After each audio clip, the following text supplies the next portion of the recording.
yung kanilang hinahanap na iba ay hindi nila nakuha, umaalis sila, na-offend sila. Amen. At kahit sa cell group, ito po ang problema natin sa cell group. Kaya ngayon, ang dami na nating napagwagian sa cell group. Halimbawa, chismis. Nag-confide ng isang problema yung isang kapatid. Di ba? Sinabi sa isang kapatid. Amen. So, nalaman na ng buo, nagtampo na, umalis. Yon. Pero, ang pinakamatindi sa lahat ay yung utang-utang. Kaya lagi kong sinasabi, utang, hindi magbabayad. Sabi ko sa mga leaders, sabi sa Bible, lend, sabi niya, give to the poor. Hindi kayo magpapautang sa mahirap. Dahil alam nyong hindi makakabayad, mag-e-expect kayo, magbigay sa mahirap. Kung may kapatid na nangungutang, yun yung mga makakabayad, magninegosyo, okay yun, walang problema doon. Kaya iwasan natin yung mga bagay na ganun. Amen? O yung mga iba, humihingi ng pabor, hindi na pagbigyan sa pabor, umaalis. Amen? Katulad ngayon, may mga project ngayon tayo sa foundation. Pagka hindi nagpagbigyan, pakiusap ko sa inyo, intindihin muna ninyo. Paano man nyo maiintindihan ang mga bagay-bagay kung aalis ka agad kayo? Manatili kayo para maunawaan ninyo. Amen. At ang tampo na yan, halimbawa, sister, nagtampo ka yata sa akin eh. Ay, hindi naman ako nagtatampo. Pero, hindi na ako aattend. Diba? Hindi. Nag-audition sa worship team. Gustong sumama sa worship team. Nag-audition. Sabi ng nag-audition, sister, baka pwede ay practicein mo muna yung mga ano mo. Si Brother Mick, tatlong beses na akong nag-audition. Ayaw talaga akong kunin. Amen. Yung mga ganon na mga bagay. No? Pagka naman sinabi mo sa kanya, sister, ang worship team po ay, from 18 to 65. 78 na po kayo.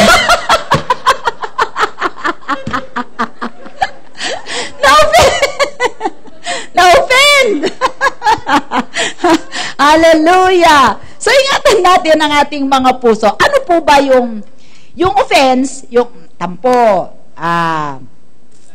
na nagkinanakit, yan po ay magpo-progress sa bitterness.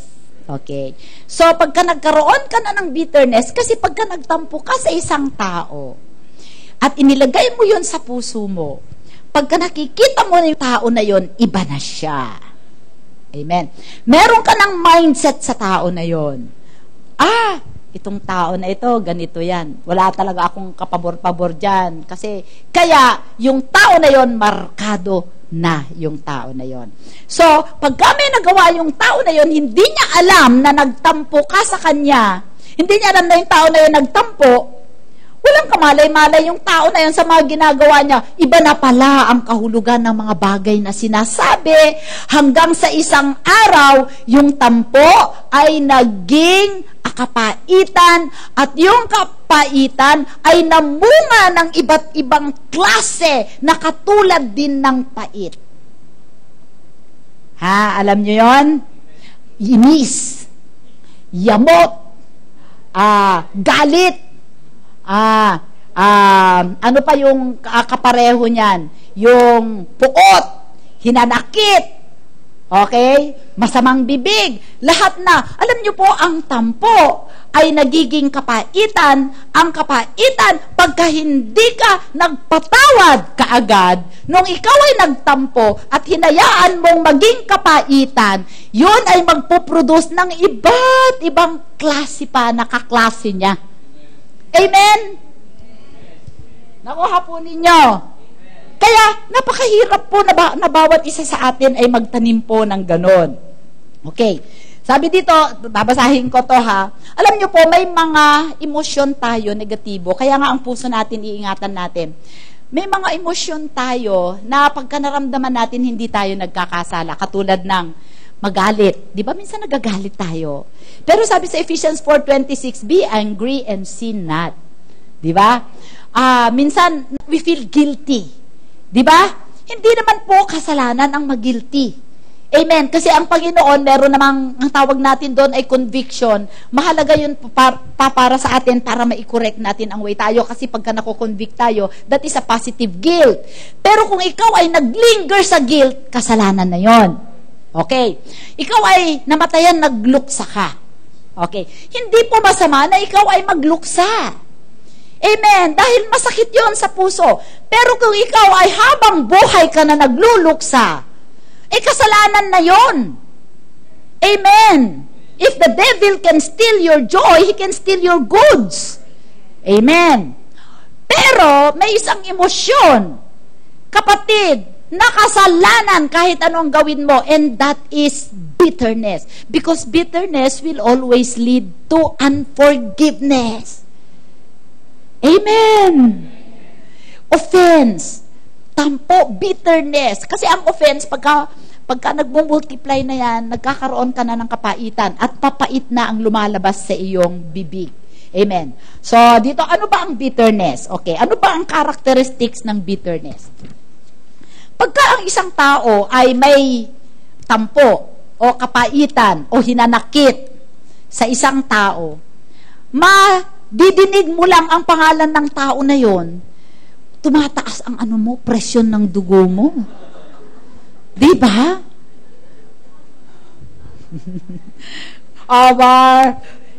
Ito ila-line up ko sa inyo. Ano ang bitterness? Okay.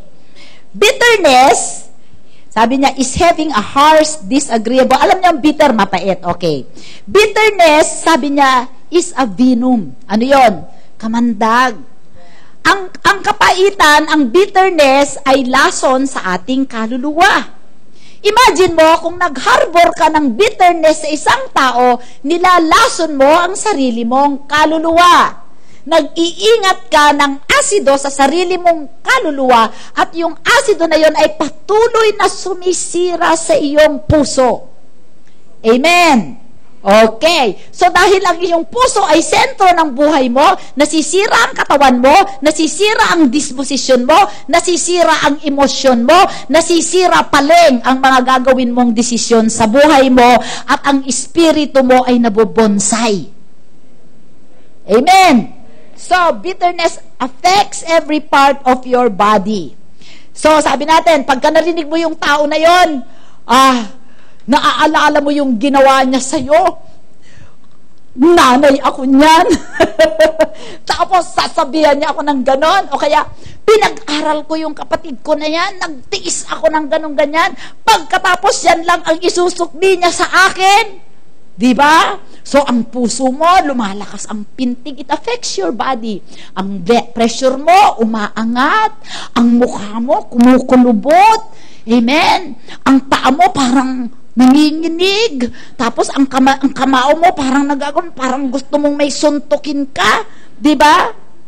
Amen. Suntukin mo yung sofa, yung dingding. Huwag mong suntukin yung tao. 'Di ba affected ang katawan mo? 'Di ba ang puso mo nagpa-pump ng mabilis na mabilis? 'Di ba namumula ang mukha mo at ang iyong mata ay lalabas ang luha. Yan. Ang bitterness ay nakaka-affect po sa atin. At ang lumalabas din doon ay makamandag. Dahil siya ay kamandag, dahil yun ay lason, ang inilalabas din niya ay puro lason. Lason sa'yo at lason para sa ibang tao. So, bitterness expresses self as a root. Amen? Diba? Root of bitterness. So, kung ito ay root, ito po ay nakatago. Maliban kung ito ay nakanti. Amen. Pagka kinanti yan, tatago yan. So, minsan, ang mga tao, kinokontrol nila ang emotion nila. Ayaw nilang lumabas yon. Pero, lalabas at lalabas yan dahil lason yan pagka lumabas yan, maraming madidefile. Di ba sabi niya doon? Ano ang maraming marurumihan, maraming mahahagingan. Kaya yung sinabi ni Pastor Rositas kaninang umaga ay borrowed offense, given of offense, di ba? That is the most foolish and most stupid offense. Amen. Ikaw yung isang taong na-offend, ikaw ay kanyang tawag dito, tinapunan, pati ikaw ay na-offend. Okay? Masama yun. Okay. Sa Hebrews 12:16, sabi niya, looking diligently, lest any man fall of the grace of God. When you are offended, you fall out of grace. Amen. Alam niyo sa Bible, dalawa lang nakita ko that falling out of grace, ang biyaya ng Panginoon. When you are under the law, when you are legalistic, you are falling out of grace. Or when you are bitter and unforgiving. Amen. Walang biyaya na mag-ooperate sa buhay mo. Walang biyaya sa iyo ang Diyos.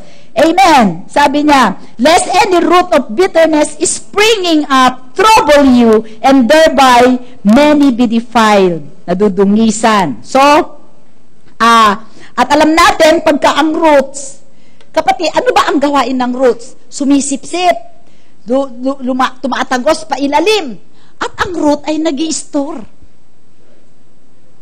Amen! Nag-i-store. Alam niyo ba ang root, yung mga nasa disyerto na mga halaman?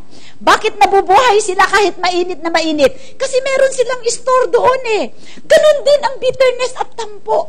Alam mo, yung bitterness mo, halimbawa ako, kung nag-harbor ako ng bitterness sa biyanang ko, kaya ako nagkasakit sa puso. 1978 kami ikinasal ni Brother Ton. Dahil ako ay rejected na in-law, na-offend ako. Amen. Yung offense ko na yon, hinayaan ko na tumagal, amen, for so many years. 1978, 79, 80, 81, hanggang namatay. Alam mo kung kailan lang ako nakapagpatawad? Nung kinonfront ako ng Panginoon, nung 1996. Imagine, from 1978, nakakilala ako sa Panginoon ng 1991. Hindi ko pa talaga i-give up yung aking unforgiveness sa biyenan ko. Give up ko lang yon noong inihahanda na ako ng Panginoon na maglingkod sa Kanya. Mga siguro 1995 na yon, 1996. Nung mag-start na ako na maglingkod sa Panginoon, bago ako inirelease ng Panginoon na maglingkod, inirelease muna niya ako sa unforgiveness sa buhay ko. Imagine mo yun from 1978. Kung nagkakilala kami ni Brother to ng 1974-75, nung ikinasal kami ng 1978, hinarbor ko yung yung aking bitterness dahil rejected ako. Hinarbor ko yon. Inirelease lang ako ng 1996. From that time, 1978 to 1996, huwag mong masabi-sabi ang pangalan ng biyenan ko at ako ay nagkaka-nervous breakdown. 3 days before payday, at pagka tinawagan ako ng biyenan ko, para sabihin na ang bigas ni Brother Ton sa Meralco ay sa kanya pupunta, hindi ko pa naaangat yung telepono, nanghihina na ang buong katawan ko. At nung ipanganak ko si Chris, bago ko ipinanganak si Chris, na-discover ko, meron akong rheumatic heart disease. Saan nagmula yung sakit na yon? Bitterness. Dahil sa bitterness, nasira ang aking physical heart. Because bitterness affects your body. Asido ang bitterness. Di sana, wala akong rheumatic heart disease ngayon kung natutunan kong magpatawad ng maaga. Amen? Because bitterness stores. At hindi lang ini-store yun. Alam mo, ang ini-store niya, sabi ko sa inyo kanina, magsisimula yan sa maliit na tampo. Dadagdagan niya ng madami pa. Sabihin ko sa inyo yung mga idadagdag niya, ha? Ang dami niyang deposit na idadagdag doon. sa inyo. Ito sabi niya, bitterness is contagious. Nakakahawa. Kung may bitterness ka sa isang tao, nasabi yun dun sa isa, magmumulti. Kaya pagka ang bitterness ay kumalat sa sambahayan, it will become rampant in the whole house. Pagka ang nanay ay may bitterness sa tatay, isipin ninyo buong sambahayan. Amen. Ay may espiritu ng bitterness at sabihin ko sa iyo, ang sambahayan na yan ay parang freezer. Cold ang emotion. Walang love. Suspicious ang isa't isa. Walang growth, walang prosperity, walang progress. Para kayong nasa kabaong lahat. Because, pagka nag-store ang bitterness, nagdadagdag, it will excite similar emotions. Acrid, biting. Ano mga emotions na yon? Yung mga distressing, yung mga matitindi, maanghang, masakit, mahapdi, makirot, nipping, piercing, mabangis, malupit, ruthless, walang awa, relentless, hindi naglulubag, acrimonious, mahapdi, caustic, sardonic, may malisya, scornful, nanliliba.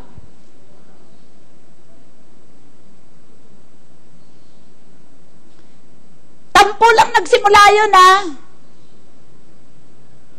Dahil sa in-store mo yon, nagdagdag ng nagdagdag, hanggang dumating sa punto na ang babae pwede na niyang patayin ang lalaki pagka natutulog. Tama? Totoo po yun. Kaya, ang araw na to, kung meron kayong hinaharbor na bitterness against anyone, let it go. Let go and let live. Amen? Hindi yung tao na kinakagalit ninyo ang nasasaktan, kayo ang nasasaktan. Hindi, kung nakakulong yung tao na yun sa puso ninyo, pero ang higit na nakakulong ay ikaw. Kailangan mong lumaya. Amen? Alam nyo, yung hindi pagpapatawad, pride yun. Sabi ng Panginoon, kung hindi ka magpapatawad, hindi rin kita patatawarin. Bakit? Wala ka bang nagawang kasalanan, hindi nagawang, wala ka bang sala sa harapan ng Panginoon? Kung ang Diyos na naglikha sa'yo, kayang magpatawad, ikaw pa. Amen? Ayan, kung gusto mong, biruin mo yun, alam niyo po kagabi ito nung pinag-ninilayan ko, grabe, bitterness affects the body. Imagine mo dito, sabi niya, stress, high blood pressure, ulcer, allergy, yung mga lumalabas na mga kurikung, saan, galing yan sa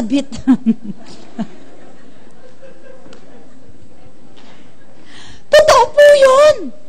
Yung mga ulcer, yung mga hangin, yung mga taghihawat, yung mga kurikong kung saan-saan umuusbong, yung mga allergy. Totoo po yun. Amen. Alam nyo, mga babae, kahit yung mga blackheads, I tell you, totoo yun. Huwag kayong...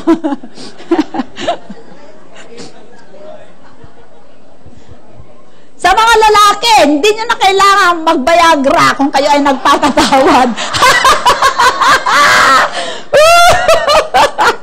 Hallelujah! Ito pa. Effect ng bitterness sa body. Sabi, natatawa ako, displeasure, anger, makakatipid kayo pag hindi emotions, out of control na mga emotions. Ito, grief, emotions, nakakatawa talaga ito.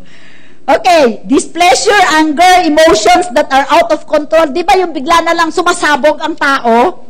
Madaming kinimkim yun na bitterness. Cutting tongue, yung maraming mga taon, talas ng dila, Pagka ang tao matalas ang dila, anak ko, meron niyang ini-store dyan na bitterness. Amen? Nag-uugat. Okay. temper tantrums, ang daming tawag dito, outburst, silakbo, irritation, irritable lagi, konting bagay irritable. Hindi mo lang nalagyan ng ng bagoong yung dinengding. Siyempre, sino ba naman kakain ng dinengding mo ng bagoong? Hallelujah! Alam mo, nakakatawa, oh. Amen. Alam mo, ang taong may bitterness, napakaligalig ng buhay. Sobrang ligalig. Okay. So, pangatlo, di ba sabi natin, bitterness is a venom. Bitterness affects the body. Bitterness expresses self as a root. It stores. It is often hidden. Hindi natin nakikita. Mahirap patayin. Alam mo kung sino lang ang pwedeng pumatay ng bitterness? Si Lord lang. Hindi mo kaya kung walang biyaya ang Panginoon. Sabihin ko sa inyo, yung aking in-undergo nung sinabi sa akin ni Lord, forgive your mother-in-law. Nakipag-negotiate ako sa Lord. Lord, hindi ko kaya talaga. Magdamag akong umiyak. I-share ko ito sa Bible school, di ba, Pastor? Sabi ko, Lord, alam mo naman ang ginawa sa akin. Yung pwedeng gawin ng isang mother-in-law sa manugang na babae, siya palang nakita kong ginawa niya sa akin yon. Nag-struggle ako kay Lord. Sabi ko, until finally, hindi ka mananalo kay Lord. Ganyan nakakapal ang aibang ko sa kaiiyak eh. Ayaw akong sagutin ni Lord na, sige, okay na, hindi. After na napatawad ko ang biyenan ko, parang merong balisong na naalis sa puso ko.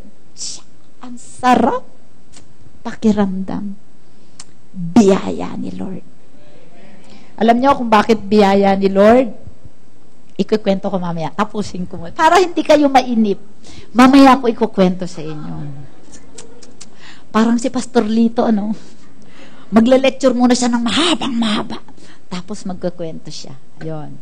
So, bitterness springs up quick and fast. Alam nyo, ang kapaitan, bigla yan umuusbong. Hindi yan process. Hindi yan process na dumadating. Parang yung, parang yung palaso. Amen? Parang isinushoot. Tatama yan sa'yo, di ba? Parang biglang, shut up! Hallelujah. May speed, merong force. Amen? Na magugulantang ka. Okay? Sinabi niya yun sa akin. Sa akin niya sinabi. Pastora niya ako. Hindi ba niya alam na ako tumulong sa kanya mula nung ganito. Sinabi niya yun.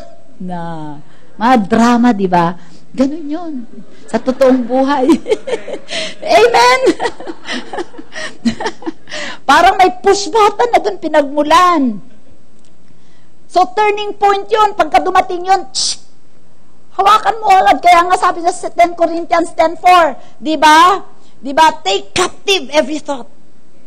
Amen. Huwag mong papayagan na first base yan sa puso mo. Okay, pero pag in-entertain mo, ay nako, wala ka na. So, bitterness springs up. Quick start. Mabilis umusbong, lumago. Mabilis mag-multiply. Okay? Bitterness is contagious. It defiles. Amen? Para siyang radio transmitter. Amen? Magugulat ka. Sikreto ha? Aba, pumunta ka lang dun sa kabilang kwarto, alam na pala ng lahat ng tao. Kasi tinago sa puso eh. Di ba? Kung ano ang meron ang puso, lalabas sa bibig. Di ba? Out of the abundance of the heart, the mouth leaks. Okay. So, bitterness is contagious. Sabi niya, communicable. It passes from one to another. It transmits like a radio. Bitterness is like a radio station. it spreads with the same frequency. Okay. Huwag kayong mag-give in sa bitterness. Huwag kayong sasagap ng bitterness ng ibang tao. Sabihin mo yon sa kanya kung ano.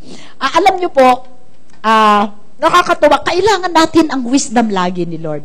Itong hindi ko alam kung paano ito i-relate, pero lagi itong pinapaalala sa akin ng Panginoon eh. Naglalaro itong si Bella at saka si Bubu. Naglalaro si Bubu ng bola. Gustong kunin ni Bella. Ayaw ibigay ni Bubo. Siyempre, sabi mo naman, o Bubo, kuya ka naman bigay mo naman kay Ading yang bola. Tapos nagsumbong sa akin si Bella, parang may tampo siya kay Bubo. Sabi niya, Grandma, Kuya Bubo. Ganon-ganon, gusto niyang hiramin. Tapos, ayaw akong pakinggan ni Bubo. Kinuha ko, punta ako kay Chris. Agsusumbong ako kay Chris. Siyempre si Chris, sabi ko, Papa, ayan yung anak mo, ayaw ipahiram kay Bella yung bola.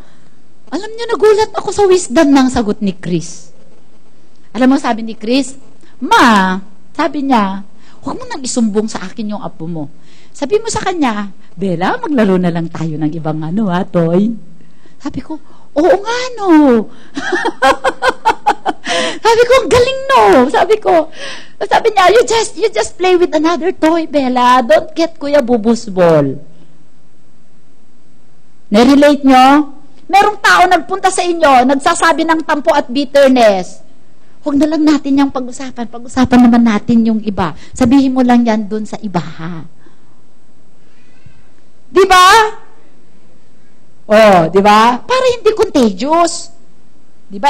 Ano ang in-expect ko gawin ni Carlos? Papaluin niya si Bubo. Syempre, anak niya yon, magtatampo yung isa.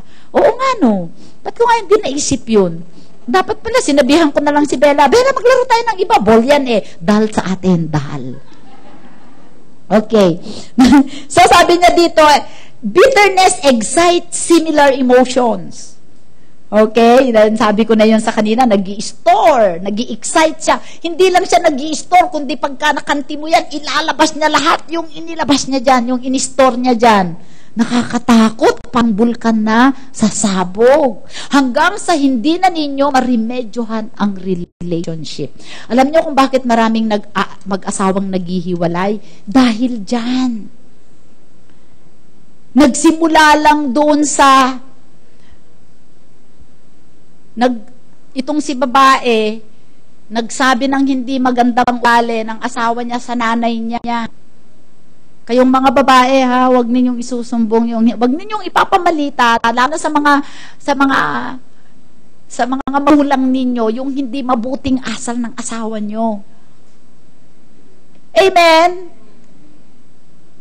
Magkakaroon din sila ng tampo, iipunin din nila, ikaw din iniipon mo iniipon konting bagay hanggang sa isang araw sumabog, hiwalay kung hiwalay. Sino ang kawawa?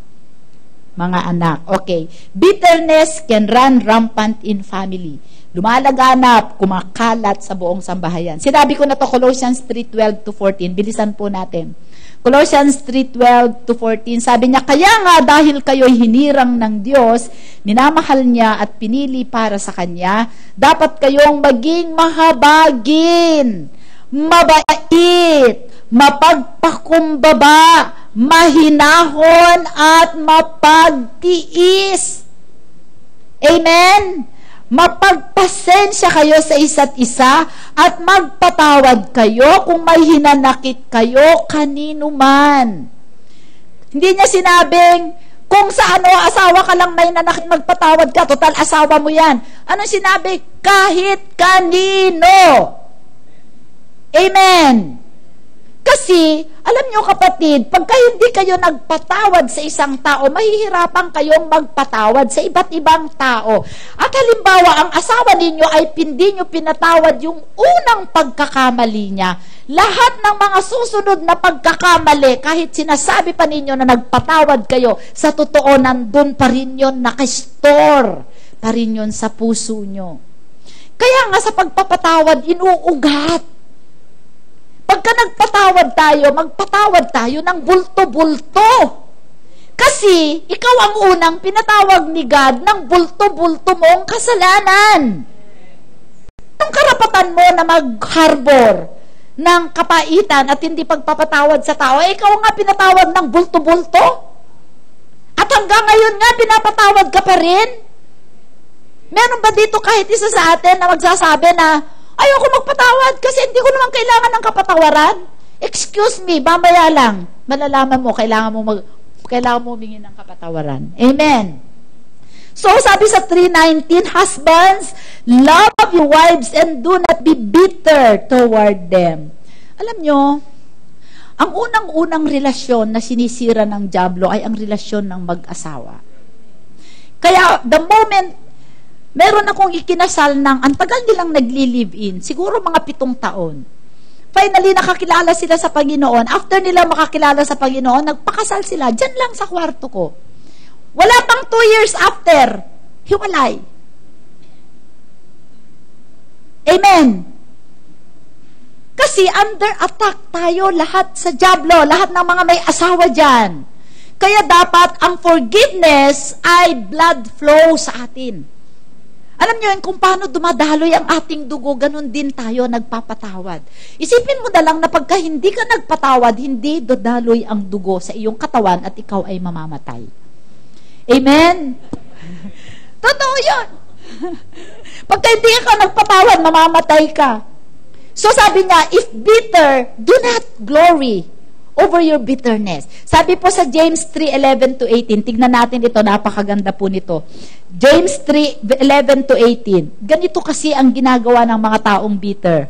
James 3:11-18, please. Does a spring send forth fresh water and bitter from the same opening? Ang pinag-uusapan natin dito ay ang ating dila, di ba? Okay. From the same opening, sabi, can a fig tree, my brethren, bear olives, or a grapevine bear figs? Thus no spring yields both salt water and fresh. Who is wise and understanding among you? Let him show by good conduct that his works are done in the meekness of wisdom. Ang ganda nitong meekness of wisdom kasi meekness is power under control. Hindi ibig sabihin ako ikaw ay meek, ay wala kang power. It is the right use of power. And wisdom is the right use of knowledge. Di ba sabi niya, conduct at his work are done in the meekness of wisdom, but if you have bitter envy and self-seeking in your hearts, do not boast and lie against the truth. Ganito pa ang ginasata. Okay, sabi niya, this wisdom does not descend from above, but is earthly, sensual, and demonic. Teka, ganito ginagawa ng ibang tao. Oh, sister, ayan, lumalabas na naman sa ngipit, sa bibig mo yung laman ng puso mo tungkol kay ganito. Sabi niya, magpatawad ka na. Ay, nagpatawad na ako, ha? Di ako nagpatawad, ha? Sabi niya, tagal ko nang nagpatawad. Kung hindi ako nagpatawad, hindi ko na sana siya kinakausap. Pero, yung facial expression mo, makita mo na hindi nagpatawad. Tapos, ipinapamalita pa.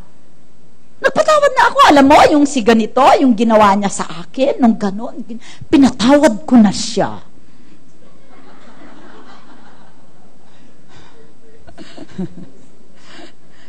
Nagsasabi, nagpatawad, pero yung espiritu, nakikita mo yung gigil.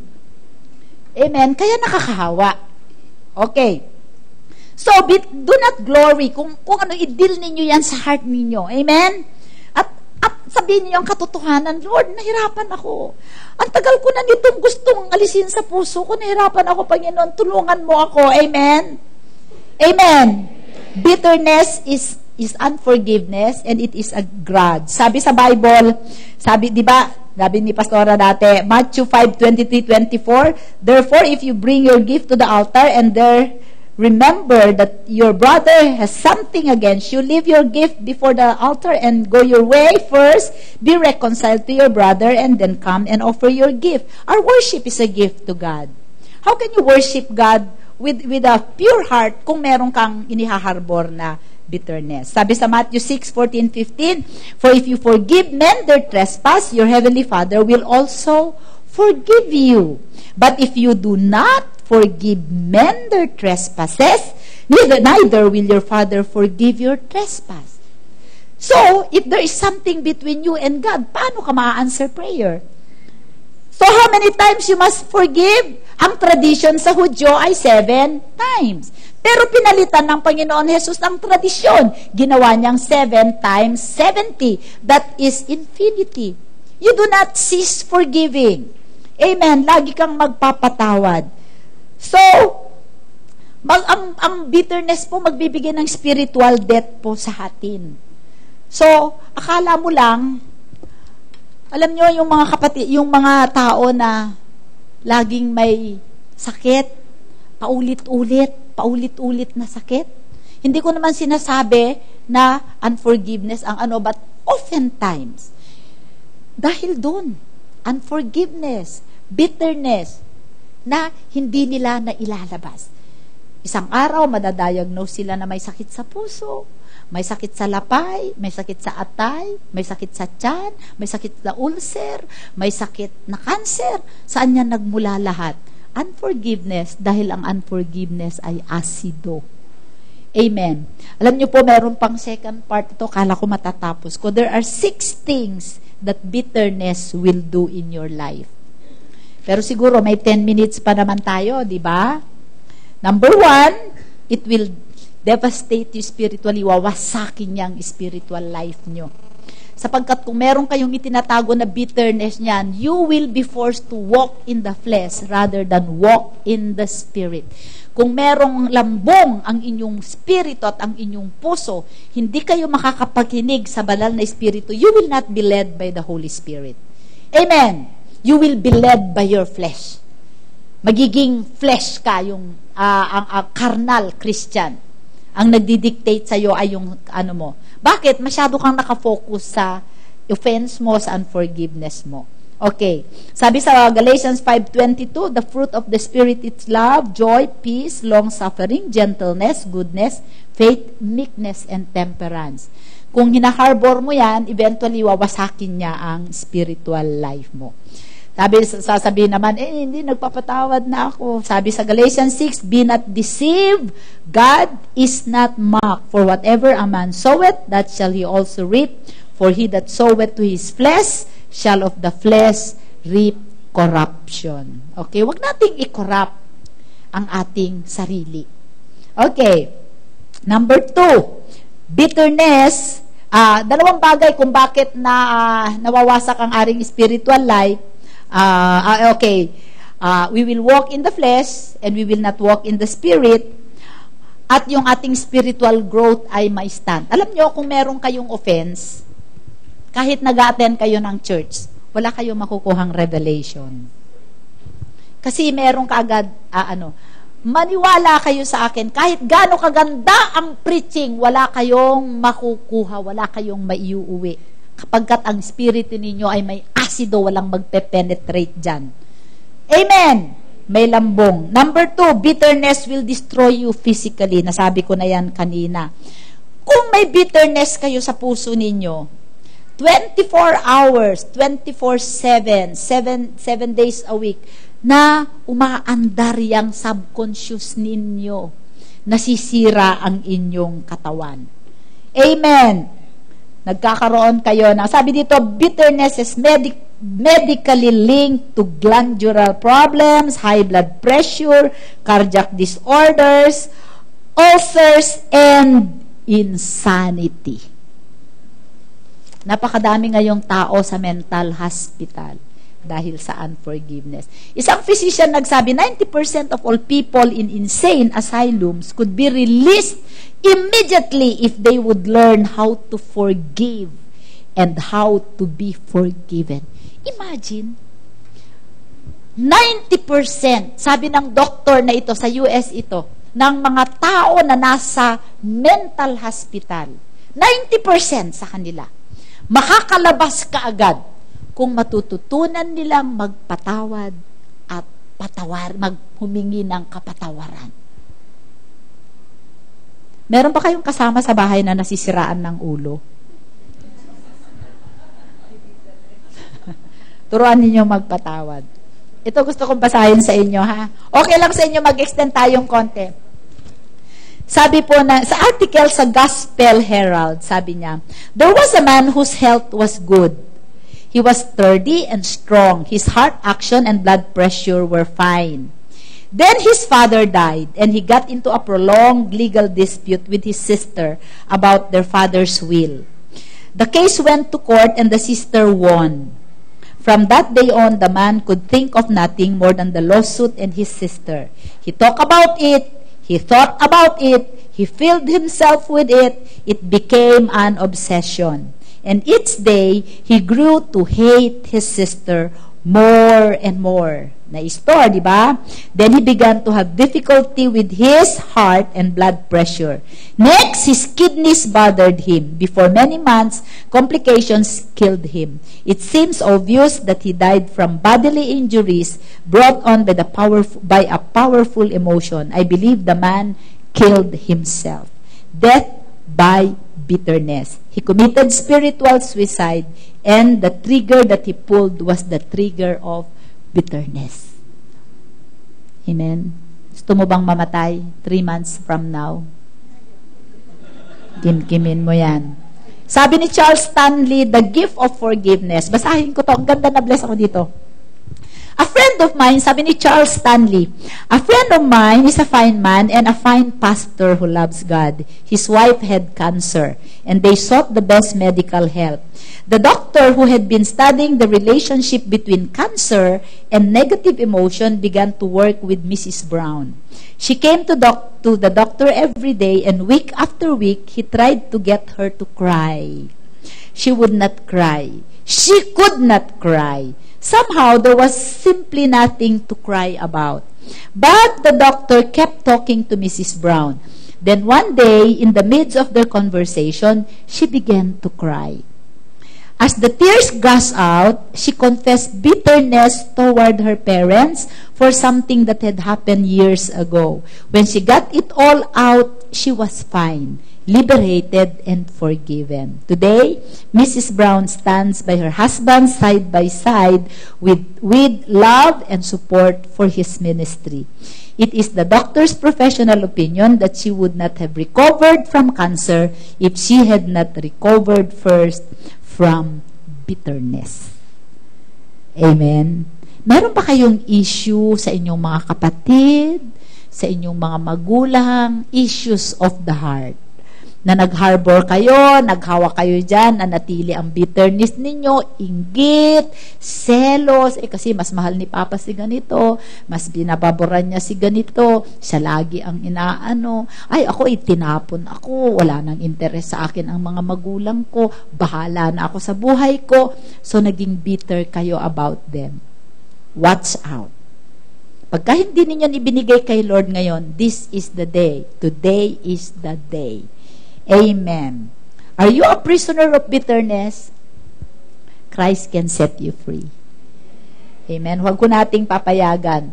Number 3, bitterness can discourage you emotionally. Panghihinaan kayo ng loob. Pagka may bitterness, may discouragement. Alam niyo, kung kayo ay full of bitterness, huwag kayong magnegosyo. At ang mga tao na may bitterness, hindi magtatagumpay kahit ano ang gawin nila. Kasi madali silang panghinaan ng loob. Amen. Nandun yun nasa base yun ang bitterness. Ang mga taong merong nadidiscourage, paranoid ba? Alam niyo yung mga taong paranoid? Ha? Ito yung mga paranoid. You start to develop a victim's mentality. Paranoid are people with a victim mentality. Tingin nila sa sarili nila. Lagi silang biktima. Okay. Sasabihin to start a victim's mentality that everyone is out to get you. Ang paranoid na tao, ang tingin sa lahat ng tao, kaaway niya. Kalaban niya, di ba? You become negative, critical. Paranoid, negatibo ka. Sabi niya, you become judgmental of others. Kaya lang naman ginagawa yan ni Pastora kasi gusto niyang sumikat. Kaya may foundation, gusto niyang sumikat. Alam mo yun? Di naman talaga gustong tumulong niyan. Ganon effect. Ano? You are judgmental of others and think you know their motives. Alam ko motibo niyan. Ganon. You think people are talking about you. You have baseless or excessive suspicion of the motives of others. Pagka may dumating ka na may nag-uusap na magkabi, ako ang pinagtuusapan niya, no? Ano sinasabi niyo sa akin? Quarrelsome. Amen? Di naman siya ang pinagawa. Ano ka ba? Parang yun, ako na naman ang pinatamaan ni Pastora. Paranoid. Ba't naman ikaw ang aking pipritsan? Ang dami-daming tao. Di ba, no? Mga paranoid. May bitterness yun. Okay? Yung iba naman, hindi nila siniseryoso ang bitterness. Ay, wala yan. Mawawala din yan. Time will heal all the wounds. Wrong. pwede kang nabuhay ng 78 years old, pag hindi ka nagpatawad, mapuprove mo na hindi time ang naghihil, kundi ang pag-ibig ng Diyos.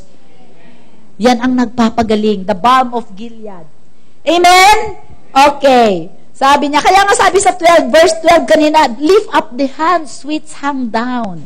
Amen. Don't be physically discouraged. Let that bitterness out of your heart. Number 4, ang bitterness divides the fellowship. Ay sos, napakarami ng churches ang nag-split dahil sa bitterness. Amen. Alam nyo, dito sa Rema, we're on a great, we are on a, alam mo yon, excited ako sa ginagawa ni Lord sa Rema. Amen. God is doing a mighty work in this church. Kaya ko ito pinipreach, kapatid, na mabantayan natin ang ating puso dahil galit na galit sa atin ang dyablo. Ang dami nating inaabot. Gagawa at gagawa yan ng paraan na wasakin tayo. That's why we have to guard our hearts. There's a lot of people there that we need to reach out to. Kaya tayo magtulungan, huwag tayong magpasikatan, huwag tayong mag-harbor ng grudge, ng offense, na mas bida ka. Alam nyo, simple lang sa akin ang ating dapat lagi ilalagay sa puso. Huwag nating tignan ang ating sarili, tignan natin ang kapakanan ng iba. The moment that you focus on yourself, brothers and sisters, magse-self-pity ka, makikita mo na parang walang nagmamahal sa'yo, walang pumapansin sa'yo. Sa akin, ano ba? Kung wala, kaya kung ikaw ay focus sa sarili mo, mag-harbor ka ng bitterness kasi ang daming dahilan para maging bitter sa buhay mo. Pero kung huwag kang mag-focus sa sarili mo, mag-focus ka sa iba, alisin mo ang sarili mo. Amen? Alam mo ang mga deadly emotions ng mga tao. Next time, magpipreach ako dito, guilt, condemnation, self-pity, shame. Nakakahiya. Nahihiya ako. Kalokohan, nahihiya. Amen? Tingnan mo ang iba, wag ikaw. Amen ba? Once you focus on yourself and not on Jesus, gagamitin ka ng dyablo to divide the church. And I'm telling you, I will not allow that. Before you can do that, sisipain kita outside Rema. Amen! Binigay sa akin ng Panginoon ang responsibility na i-shepherd ito. Pag may nakita akong isa that will divide Rema, sasabihin ko sa inyo, palalayasin ko kayo. Amen! This is God's work. A lot of people, they have invested their life, their money, yung pawis, yung puso, para sa gawain na ito ng Panginoon. At meron lang isang tao na may grudge, may bitterness, sisirain mo? No way! Amen? Amen! Ipagtanggol natin ang gawain ng Panginoon. Marami ditong mga babae, may sakit na colitis. Anong colitis? Nakipag-collide na naman kung kani-kanino. May colitis. Amen. So, we have to grow up. We have to get over ourselves. Amen. Amen. Huwag tayong manakit, huwag tayong masasakitin, huwag tayong balat sibuyas, huwag tayong, alam mo yun? Pagka ikaw ay lingkod ng Diyos at ikalala mo ang Diyos, hindi ka balat sibuyas, kapalboks ka. Diba? Kahit namurahin ka, basta maglilingkod pa rin ako kay Lord. Kaya namin sa natutuwa ako kay Meng Meng, huwag ka nang kumanta. Dahil kakanta ko kay Lord. Kristiyano ako, mag-worship ako. Huwag ka lang mag-mic. Okay, letter D. Bitterness will defile your relationships. Okay? May spillover kasi yun contagious. So, masisira ang mga relasyon natin. So, wag tayong, kung may bitterness tayo about someone, wag natin ipamalita sa iba. Kausapin natin yung tao na yun. Amen? Amen. Number 5, very important. Bitterness will deprive you of blessing. Amen. Hallelujah. Pagka ang puso mo, espiritu mo, critical. Amen. Mapait, mapakla, mapang-away ka. Hindi ka pwedeng dapuan ng pagpapala. Amen. Hallelujah. Amen. Hindi ka, alam mo yon, ang Panginoon, hindi ka niya pwedeng pagpalain. Kasi naghahanap ka ng trouble, hindi ka naghahanap ng kapayapaan. Imagine mo kung dinivide mo ang church. Pagka merong evil spirit, where there is division, there is every kind of evil works. So, paano tayo pagpapalain ng Panginoon? Paano dadating ang pagpapala sa iyo? Amen? Imposible kang pagpalain ng Panginoon kung meron kang itinatago dyan. Amen? So, brothers and sisters, piliin natin na sa hapong ito, alam ko ito ay mensahe ng Panginoon sa lahat sa atin. Amen? Maaari yung iba sa inyo ay nakapagpatawad na ako. Pero ngayon, sa presensya ng ating Panginoon, ang worship team nga, umano nga kayo dito. Alam nyo, sa presensya ng Panginoon, ito ang pagkakataon na i-release natin ang ating mga puso sa Diyos. Amen?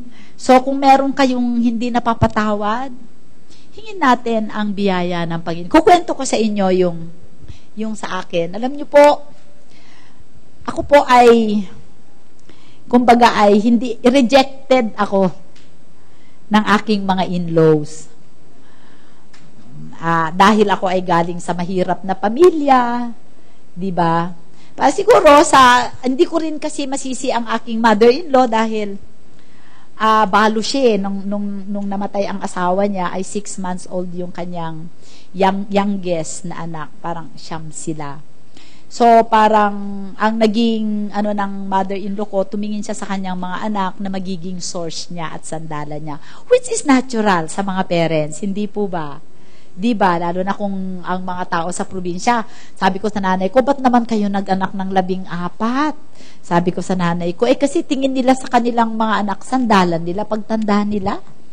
Amen. So, dahil ako ay mahirap, siguro, maraming mga kadahilanan, ayaw sa akin ng aking mga in-laws. So, I was feeling rejected. Ang feeling ko, accepted nila lahat ang ibang in-law maliban sa akin. Maraming nangyayari dahil ang mahirap pa dito for a while na nagkasama pa kami sa iisang bubong. Dahil siyempre sa ang tingin ko ay ayaw sa akin ng mother-in-law ko, kahit siguro gumagawa siya ng paraan na i-reach out ako, dahil yun na ang mindset ko, hindi ko na nakita yung mga effort niya. Nakuha nyo? So, yun ang laging tanim sa aking puso, na hindi ako gusto na reject ako. Okay? At syempre, bawat pamilya may kanya-kanya po yung kultura, di ba? So, happen na ibang kultura nila, ibang kultura, iba na naman ang interpretasyon ko. So, nung lumawag ang panahon, 1978, 1979, hanggang sa nakapanganak na ako kay Chris, naipanganak ko na si Mick, nakakilala ako pero in my heart of hearts, laging nandun yung pait. At as much as possible, kahit na yung yearly na reunion ng mga magkakamag-anak, kung as much as possible, ayokong pupunta. Kung mapipilitan man ako na pumunta doon, nandun lang ako para pagbigyan lang ang asawa ko, pero nandun lang ako sa isang tabi. Hindi ako umaalis doon. Hindi ako kukuha ng sarili kong pagkain. Pag hindi ako dinalhan ni Brother Ton, hindi ako kakain. Kasi ang nasa isip ko, dahil rejected ako, bibilangin nila yung kakainin ko, ayaw nila akong pakainin, gusto nila akong mamatay, gusto nila mag-asawa ng iba si Brother Ton. Lahat ng negatibong kaisipan nasa akin. Ay, nako. Laging nasa isip ko, siguro, pagka ngayon, siguro, pagka ito, nakalingat-lingat lang itong mga ito sa akin, baka papatayin na ako, tapos papakasan na nila sa iba. Alam mo yun, it can't go that far. Dahil doon, kinimkim ko yun lahat sa puso ko, kinimkim ko yun sa puso ko. Di nagkaroon ako ng sakit sa puso. Di mamatay-matay na nga ako. Until makilala ko, na-meet ko ang Panginoon, until nung matagpuan ako ng Panginoon, na pinagaling niya ako. Na hindi na ako na-opera, Pastor Ray, doon sa San Miguel. Nakilala ko ang Panginoon, ni-reveal sa akin ng Panginoon kung gaano siya kabuting Diyos. At sobra akong na-inlove kay Lord. Kasi noon, dapat, i-open heart surgery ako eh. That was this November 31 ako. December 2 ako i-open heart surgery. Kasi November 30 ay Saturday. Tinanggap ko ang Panginoon ng Saturday evening. Dahil may nagpunta na pastor sa bahay, pinatanggap ako kay Lord. Inalis lahat ni Lord ang bitterness sa puso ko. Kinalkal lahat ni Lord ang bitterness sa puso ko habang binabasahan ako ng salita ng Diyos. Alam nyo, noon ko lang nare-realize na nung binabasahan ako ng salita ng Diyos ni Pastor Romy Abellar, kaya pala ako iyak na iyak. Iyak ako ng iyak, ng iyak, ng iyak. Pinapurge pala ni Lord ang heart ko. When you allow the Holy Spirit to purge your heart, yung alam mo, yung Lord, hindi ko kayang i-uproot ito eh. Alam mo yon, hindi ko kayang alisin. Kasi na-store na yun eh, na nag-ugat na eh. Yung concept ko na hindi ako mahal, basura ako sa kanila, ang tawag sa akin ay pandak, pangit, pango, pobre. Lahat yun, naglalaro lahat yun sa isip ko. All the rejection, lahat ng mga salita na mga negatibo na inipon ko, wala kahit isang salita na hindi ko inirecord sa puso ko. At pagka ipinaulit mo yun sa akin, alam ko pa kung anong araw, February 25, 3 o'clock ng hapon, ganito. Ganon kadetalye ang stored data sa aking puso.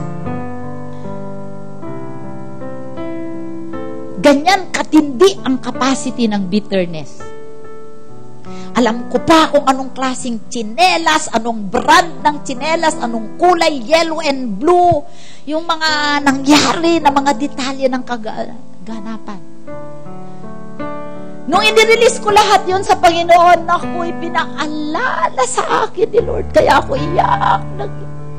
You know, the tender mercies of God, because of His Word, can penetrate the dividing soul and spirit and take the Word as the scalpel of a surgeon that will take away every root of bitterness. Kaya sabi sa Hebrews, the Word of God is like a double-edged sword.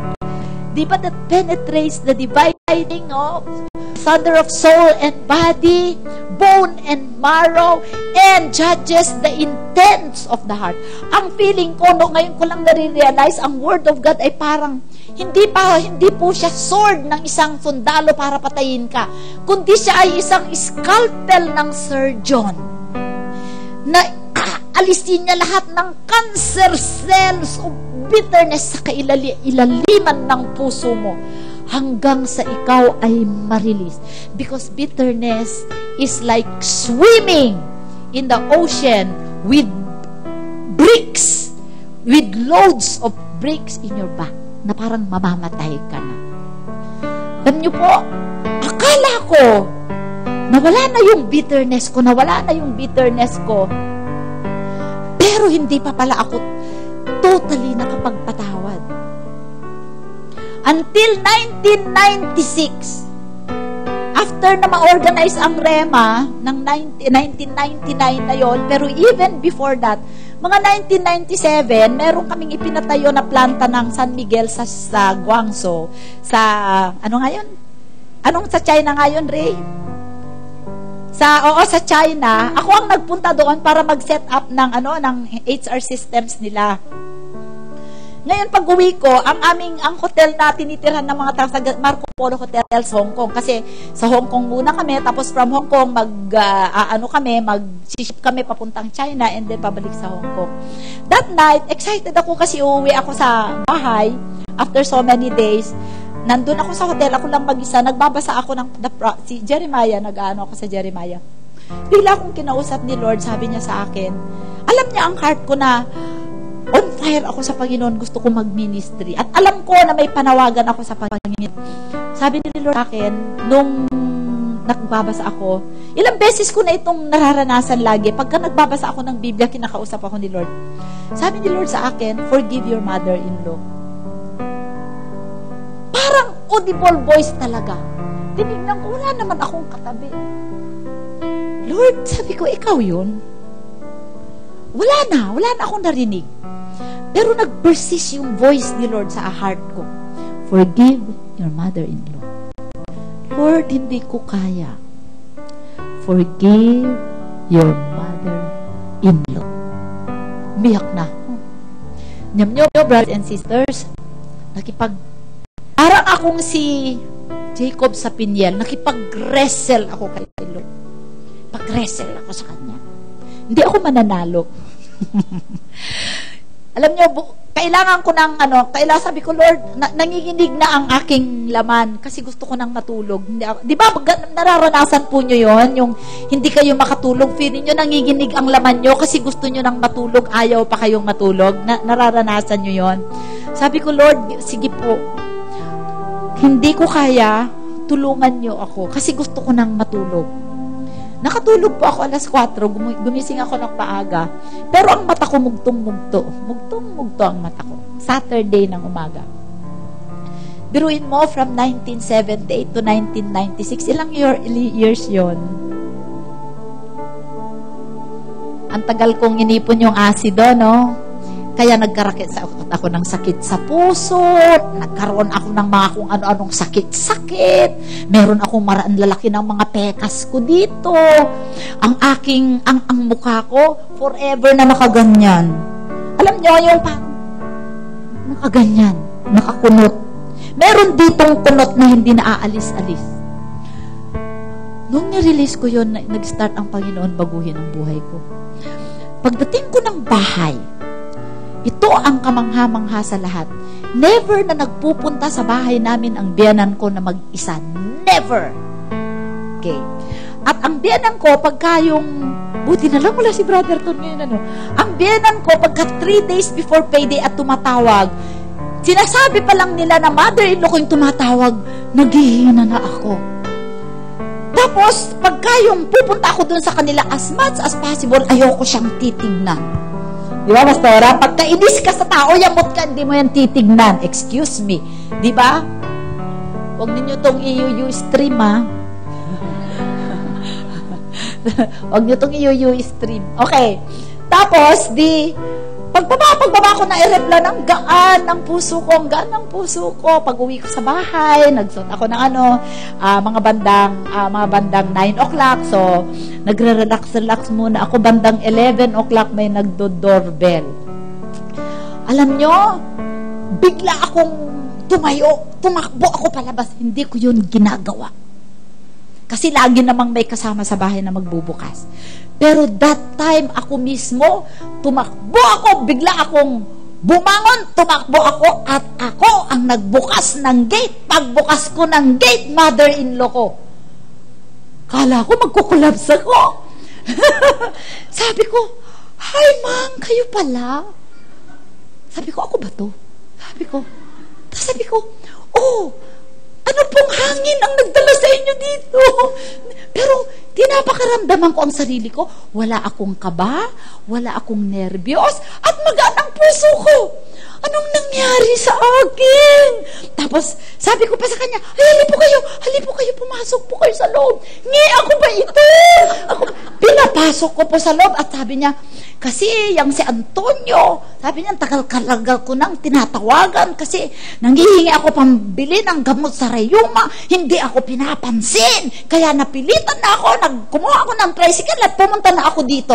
May rayuma po kayo. Hali po kayo dito, maupo po kayo. Pinaupo ko yung biyanan ko. Pagpe-pray over ko po kayo at gagaling kayo. Brothers and sisters, gusto niyo ba pag-pray over ko kayo? Sabi niya, oo daw. Pinag-pray over ko, instant healing! Oh, glory to God! Instant healing! Nakatayo! Siyempre, kung merong gap, kung may gap ako sa mga daughters-in-law ko, ang mga anak ko, magkakaroon din sila ng gap sa akin, di po ba? Because of that, nagkaroon din si Ton ng gap sa mother niya, at nagkaroon din siya ng gap sa akin. Imagine niyo kung ano ang defilement na ginagawa ng bitterness. Naging malayo, nag-start lumayo ang loob ni Ton sa nanay niya, at nag-start din lumayo ang loob niya sa akin. Kita nyo? Pero nung nakita niya na nag-iba ang pakikitungo ko sa nanay niya. Na nagkaroon ako ng concern, ikaw naman, bakit hindi mo na binibigyan si mamang pambili ng nirarayo? Nagulat siya, bakit ako biglang may concern sa mother-in-law ko na kung pwede lang, ipanalangin ko na mamatay. Bigla ako nagkaroon ng concern. Alam niyo, brothers and sisters, doon siya nagsimula na sumama sa amin at eventually na born again. Kung hindi ko pinatawad ang nanay niya, siguro ngayon walang Brotherton na backbone ng Rema. Amen. Alam niyo kung bakit pinipilit ng dyablo na ingatan mo yung bitterness mo na yan? Dahil may nakaabang na gagawin ang Diyos sa pamilya mo. Bitawan mo yan. Bitawan mo. Amen. Alam nyo, nagpapasalamat ako sa Panginoon sa biyaya niya. Yung biyaya ng Panginoon, nakita ko kung ano ang outworking ng grace. Nakita ko sa buhay ko kung paano kumilos ang Panginoon. Basta lang sumama ka sa flow. Sabi ko sa Panginoon, nung gabi na yon, sabi ko, Lord, hindi ko kaya. Pero naman sabi ng Panginoon, my grace is sufficient for you, for my strength is made perfect in your weakness.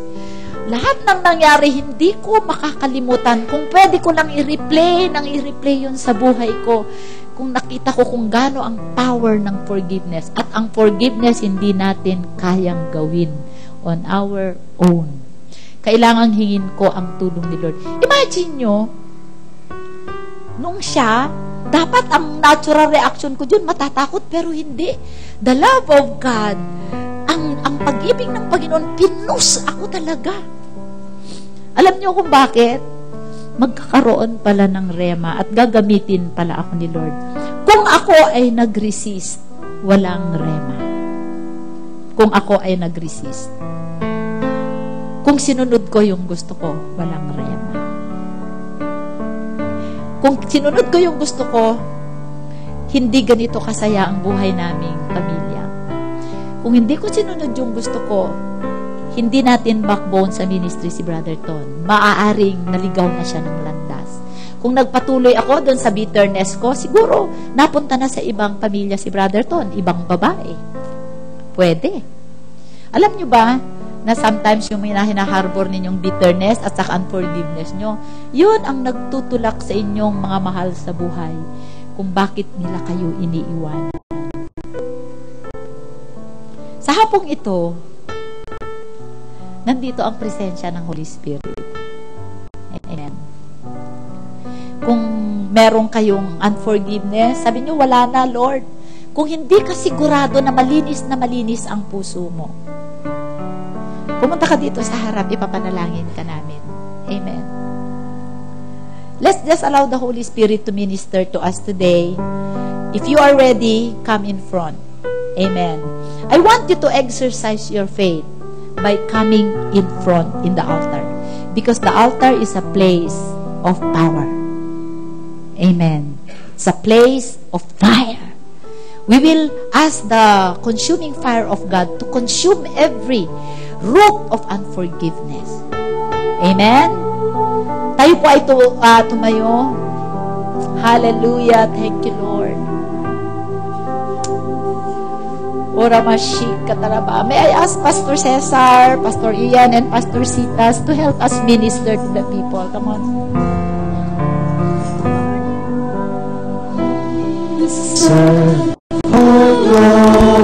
Thank for the freedom deserve all praise. Father, we worship and adore you. Father, we long to see your face. For you alone deserve all glory. For you alone deserve all praise. Father, we love you and we worship you.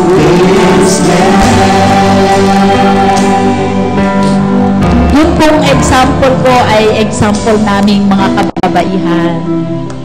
Pero alam namin, nag-usap ang Panginoon kay Pastor Cesar. Marami ditong mga kalalakihan. Huwag po tayong mag-macho man na dahil sa pride natin ay ayaw nating aminin na meron tayong mga bitterness at unforgiveness sa puso. This is the day that the Lord has made for our liberty. Lumapit po tayo. Yung mga meron, kung hindi kayo sigurado na nakarelease na kayo totally, para lang makasigurado tayo. Amen? Sige po, buksan natin ang ating puso sa Panginoon. Huwag ho nating ipagkaila. Huwag nating i-deny. Harapin natin ang ating mga puso kung may bitterness tayo. Kahit noong pangkabataan natin, alam nyo, meron akong kakilala na nung siya ay bata pa, minulesta siya ng kanyang uncle. Lumaki na siya, nagkaasawa na siya at lahat dahil yung bitterness na yun naging nasa kanyang puso, hindi naging successful ang marriage niya. I-release natin yun lahat kay Lord. Amen? Amen. Hallelujah. Hallelujah. For you alone deserve all glory. For you alone deserve all praise. Father, we worship and adore you. Father, we long to see your face. For you alone deserve all glory. For you alone deserve all praise. Father, we love you and we worship you this day. Lisa.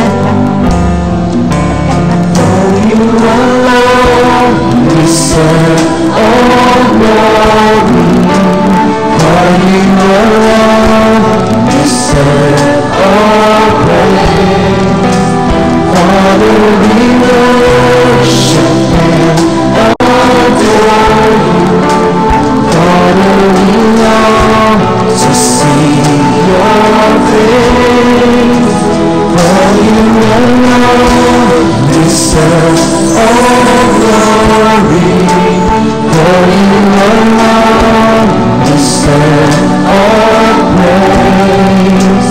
Father, we love you and we worship you this day.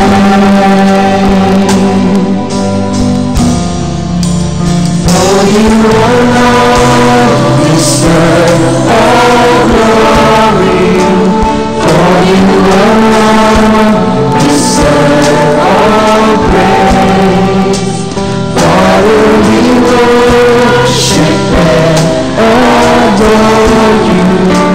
Father, we long to see your face. For you alone deserve all glory. For you alone deserve all praise. Father, we love you and we worship you this day.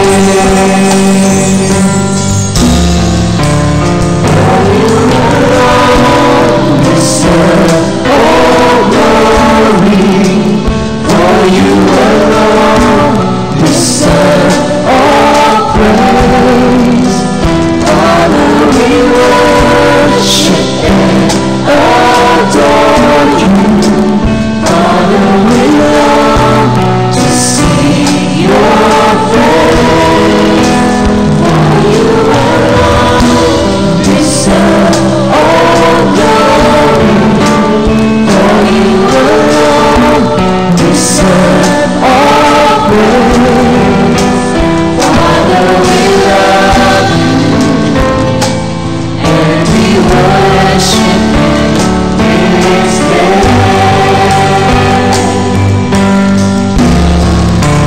For you alone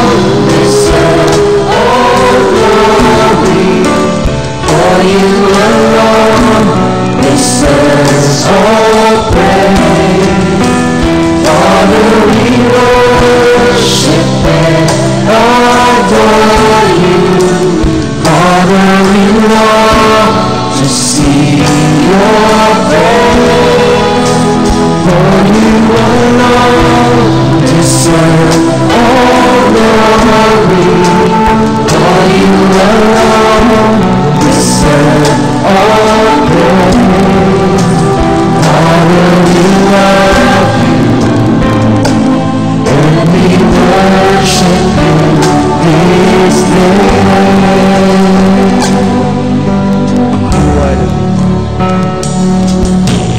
You are the peace that guards my heart, my help in times of need.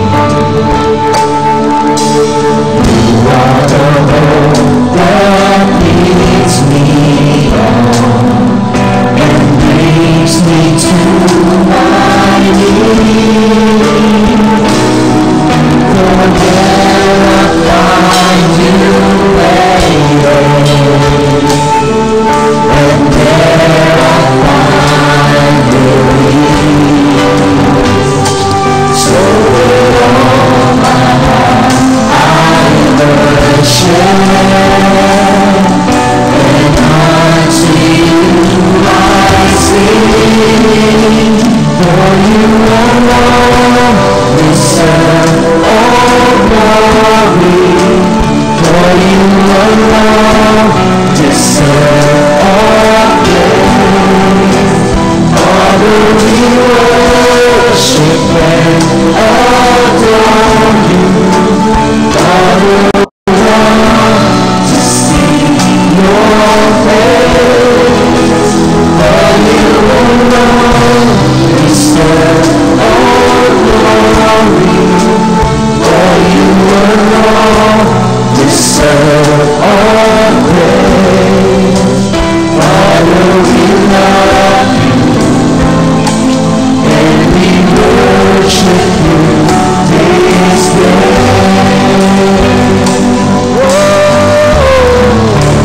For you alone deserve all glory.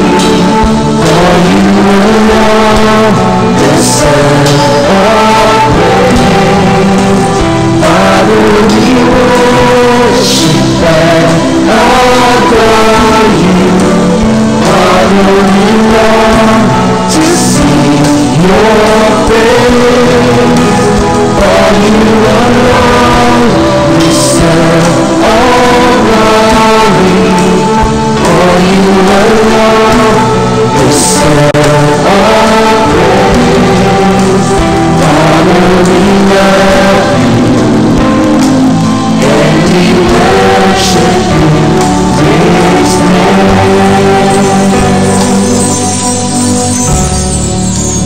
You are the peace. You are the peace that guards my heart, my help in times of need. You are the hope that leads me on and brings me to my knees. For there I find you waiting, and there I find release. So with all my heart I worship, and unto you I sing. For you alone deserve all glory. For you alone deserve all praise. Father, we worship and adore you. Father, we long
Hallelujah, Lord.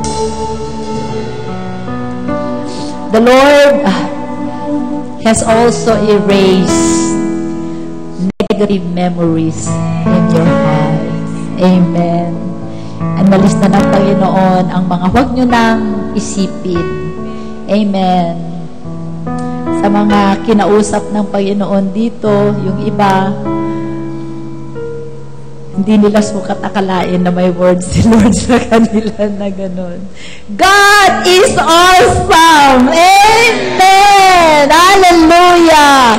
You are victors in Christ.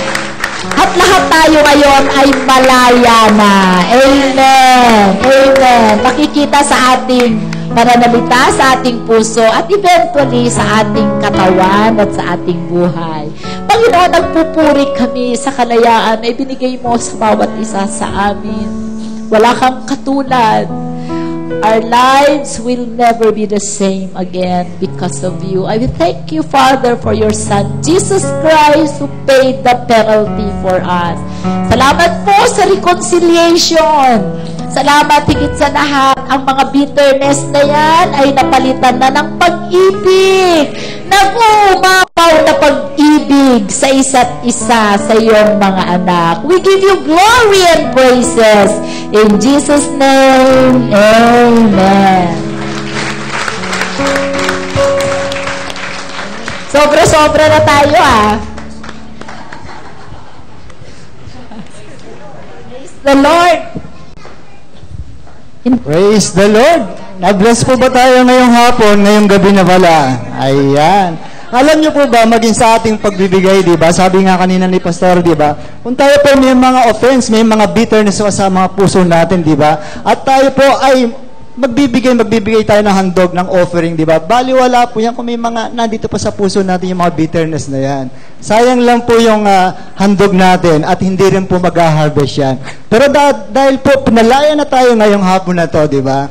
Malaya na po tayo makapagbigay dahil alam natin may kapalit yan, mag-harvest na yan, di ba? Nang siksik, liglig at umaapa. Magbigay na po tayo.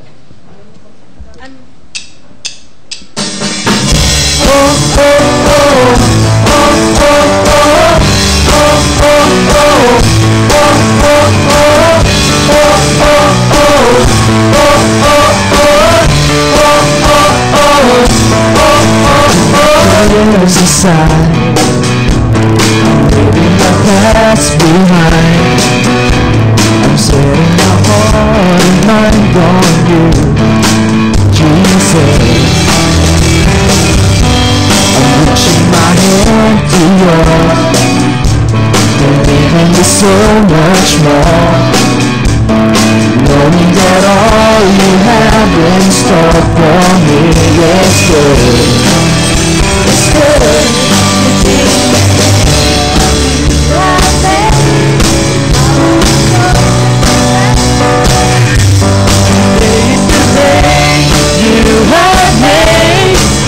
Rejoice and be glad in it. I won't worry about tomorrow. I'm trusting what you say. Today's the day. Tignan po natin mga kamay sa mga handog natin. Hallelujah. Pakilama, maraming po salamat, Panginoon, sa oras na ito, God. Tunay na, Lord, binless mo kami, Panginoon, sa mga salita mo, God. Truly, Panginoon, this is the day that you have made, O God. Marami kang pinalaya, Panginoon. Marami kang binago ang puso, Panginoon, O God, sa gabing ito, O God. Lord, maraming salamat sa mga paalala na yan, Panginoon, O God, na tunay nga magbabago ng buhay namin ng tuloy-tuloy, O God. Lord, maging sa mga tithes and offerings namin, O God, tanggapin mo nga ang mga ito, Panginoon, bilang tanda ng aming pagsunod at pag-ibig sa inyo, O God. Lord, alam namin may hinihintay kami, Lord, na mga harvest sa mga seeds na ito, O God. Lord, alam namin, Lord, yung mga harvest na yan, hindi lang, Panginoon, na 100-fold yan, kundi maximum harvest ang kapalit niyan, Panginoon, O God. Lord, patuloy mga i-bless ang bawat isa sa amin, O God. Lahat na mga hawakan ng mga kamay namin, O God. Lord, mga trabaho namin, Panginoon, mga pamilya namin, O God. Lahat, Panginoon, maging, Lord, sa mga ministries namin, O God. Lord, inaatang namin lahat sa inyo yan, O God. Maraming po salamat, Panginoon, dahil alam namin, Lord, maraming mga abot, Panginoon, na kaluluwa ang mga handog na ito, O God. Maraming mga tao, Panginoon, ang Lord, madadamitan, Panginoon. Maraming mga bata, Panginoon, na makapag-aral dahil sa mga handog na ito, O God. At higit sa lahat, Panginoon, maraming, Panginoon, na taong wala pa sa inyo ang maaabot nito, O God. Maraming salamat sa hapon na ito. In Jesus' name we pray. Amen. Wala na po tayong BTR. Ang announcement lang po natin na tuloy-tuloy po yung meron po ba yung ano? Sige, so i-announce na lang po yung prayer meeting po natin every Friday po 7 p.m. dito po sa lugar na ito. So everybody is invited po dahil makakasama po natin ang ating Panginoon, di ba? So tumayo po tayo, tapos na po yung ating service at alam ko na-bless tayong lahat, di ba?